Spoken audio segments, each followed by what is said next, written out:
Hey line walkers, this is Jaime from IToldYouIWasSick.com, and I have a brand new video for you. This is video number 14 in the Why Autistic People Do That series, and this one is called It's How You Say It. So I did a little bit of writing as usual, and if this is the first time you're tuning into this video, I have 13 other videos available about why autistic people do things, and I will link them down below. And I started this entire thing because I had asked a question in a forum: name something that neurotypicals ordinarily know, and that when you found out about it, you were absolutely shocked. So these are all of the answers that I've gotten. These are some of the answers that I've given. These are my experiences and the experiences of other autistic people that I am trying to put into some sort of cohesive structure. So with the intention of improving communication between neurotypical people and autistic people, because sometimes it's just a very simple misunderstanding. This video is about it's how you say it. So ever since I was a child, I've always heard, it's not what you say, it's how you say it. And I'm a bit snarky. And I try not to be like that in these videos because I really want to give people a chance to communicate with one another and understand each other. So I try to keep it to a minimum. But unfortunately, my sarcastic brain is like, okay, so it's not what you say, it's how you say it. And the first thing I think of is, so it's perfectly okay for me, and I'm going to have to read this off the script because I wrote this a while ago. So as long as I say it in a nice way, you're a horrible person, and I wish you were dead. If I say it like that, that's acceptable? Because that doesn't make any sense to me. Or, if I don't smile, and I don't have any inflection in my voice, but I say, I think you're a wonderful person. You're our best customer. I can see where somebody would think, now, going back, like I can see where somebody would think I was pretending or being sarcastic. But before I learned how to put inflection in my voice and knew how to animate my face, I really did not understand this. I was very monotone. Very monotone. And I discovered how monotone I was. Monotone and face a tone, I don't know. I didn't animate very well. My voice wasn't very, there wasn't a lot of inflection. And I found this out by doing videos. That's how I realized how I sounded. And I'm like, oh, wow, because I don't hear that. So when I'm talking to people, especially when I was younger, I never heard that my voice came out in a monotone. Excuse me. So I might be, I might thinking that I'm being really animated and I'm talking like this, and really it's coming out like this, and I sound like a robot who's about to wind down for the evening.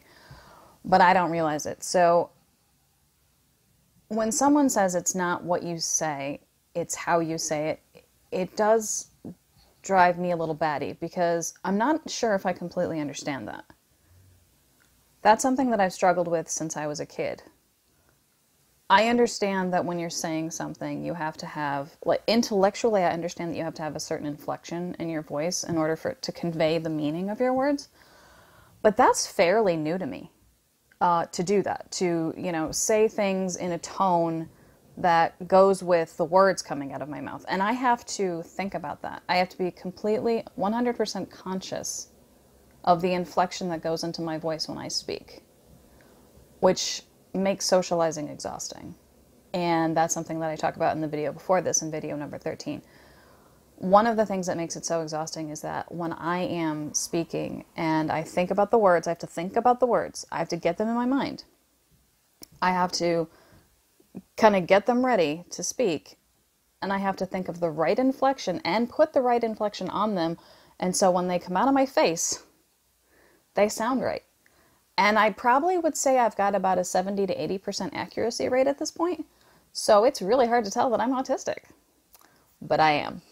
And it is a lot of effort for me to say things with the proper inflection and tone. So yes, I'm being sarcastic. I don't think anyone would be okay with you saying, I hope you die, just because you have a smile on your face. But that's what it sounds like to me, because I don't understand I guess I still don't completely grasp why it's how you say it. I understand inflection, but it still confuses me. So I guess being on the spectrum, I think inflection, I think the meaning that we're trying to convey sometimes gets lost.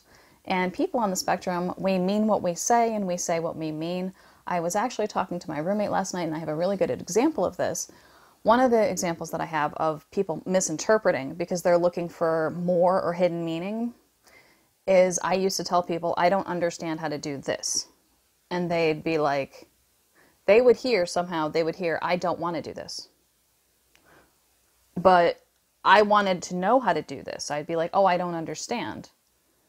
And for some reason, they didn't understand that I meant literally, I don't understand. It wasn't like an excuse or a game I was playing or a joke. I literally didn't understand. And so for a long time, I didn't learn things that I should have known probably when I was 12 years old because nobody would explain those things to me. And I wish I could give you examples, but I can't think of any. So with it being how you say it, I think I get it because I've studied it enough that I know how to say something without sounding the exact opposite of what I intend to say. But I've said this before, Autistic is my native language. So I can put things out in a very nice way, but if I'm upset and I'm irritated and I'm like heading towards like shutdown or meltdown or sensory overload, my natural inflection comes out and I will be very sarcastic and very mean. And it's not even, I don't even try to be mean on purpose, but if I know somebody's trying to get my goat, which is the funniest term, but if I know somebody's trying to get to me, I will let it show in my voice and I can't hide it anymore. So that's when I start being like, you know, people can tell that I'm getting really irritated and it's like, I don't know. I think that it's one of the harder concepts for people on the autism spectrum to grasp is that you have to say things in a certain inflection or otherwise they mean something totally different. And that has always been more of a struggle for me than anything else. Or at least one of the top struggles for me is knowing how to say things in the right tone. And I still get it wrong. But yeah, so it's not what you say, it's how you say it. Just gives me all these sarcastic examples and I just want to go like nuts doing it. Just be like, so I can't help it. I get so aggravated. But anyway, it's getting to the 8-minute mark. I'm done rambling. But please let me know in the comments down below if you have trouble with this particular concept of having to make sure your voice matches, your inflection matches the words coming out of your mouth or the tone of the room and of the situation, because that's even harder. So if you struggle with this, please let me know. And please like, share, comment, and subscribe for more videos. I will leave a link to all of the rest of the videos down below if you are on YouTube or if you are on Facebook. If you are seeing this elsewhere, please click onto my YouTube channel and subscribe there, and you can see more videos. So thank you very much for watching, and I will see you in the next video.